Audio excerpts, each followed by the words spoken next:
The locals called the woods hollow pine, and they warned everyone not to camp there. They didn't say there was a bear. They said there was something that wore one. The first sign was the silence. Birds stopped calling the moment the sun dipped behind the trees. Insects vanished like someone flipped a switch. Even the wind seemed to avoid the place, leaving the forest thick and breathless. I noticed the tracks near my campsite just before dark. Bear tracks, but wrong. Too deep in the soil, as if whatever made them weighed more than it should. The spacing was uneven, dragging in places like it didn't always remember how legs were supposed to move. I told myself it was an injured animal. That lie lasted until nightfall. Something circled my tent slowly. I could hear its breathing, wet and deliberate, like air being pulled through a damaged lung. Every step cracked branches that should have been impossible to break so quietly. I froze, flashlight clenched tight, heart hammering. Then it stood. The shadow stretched across the tent wall, massive, humped, unmistakably bear-shaped, except the head tilted sideways, cocked like it was listening, sniffing, learning.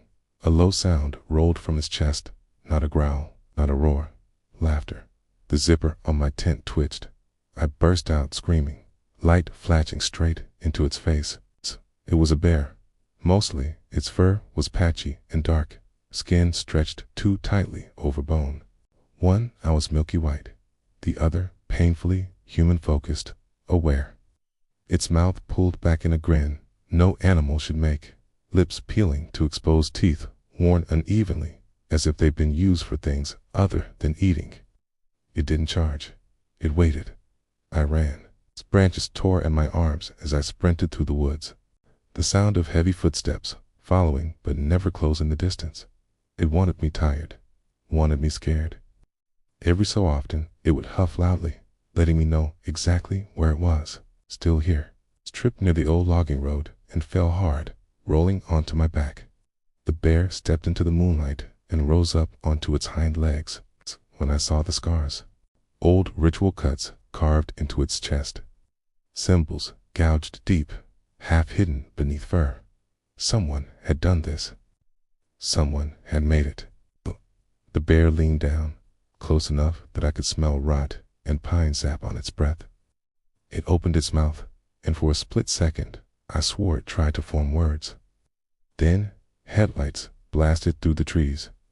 The bear recoiled, dropping back to all fours, backing into the forest without urgency, like it knew it had time. The ranger who found me said there were no bears in Hollow Pine, no dens, no sightings. He didn't believe my story. But before we left, he stopped and stared at the tree line.